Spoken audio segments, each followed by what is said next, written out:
Puppy is always right. மாப்பிள்ளை வீட்டுக்காரங்க வந்திருக்காங்க. வணக்கம். வணக்கங்க. வணக்கம். உட்காருங்க, பாப்பாவுக்கு ஃபோன் பண்றேன். இங்க பாருங்க, எங்க வீட்ல மேக்கப் போட்டுக்கிறது, லிப்ஸ்டிக் பூசிக்கிறது, கழுத்து வலிக்க நகை மாட்டிக்கிறது, பொண்ணை பார்த்து தனியா பேசுறது, பாத்துட்டு போய் அப்புறமா ஃபோன் பண்றதுலாம் நடக்காது. இதுதான் பொண்ணு. பாப்பா, அதுதான் பையன். பாத்துக்கன்னு சொல்றல. உங்களுக்கு மாப்பிளைய பிடிச்சிருக்குல்ல? இத பாருப்பா, இந்த கல்யாணம் நடக்கணும்னா சில கண்டிஷன்ஸ் இருக்கு.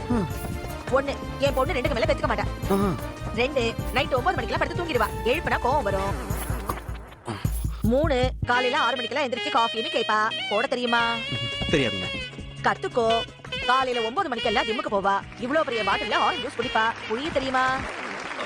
தெரியாதுங்க. கத்துக்கோ. அப்பப்ப அடம் பிடிப்பா. சமாதானப்படுத்த தெரியுமா? தெரியாது. கத்துக்கோ.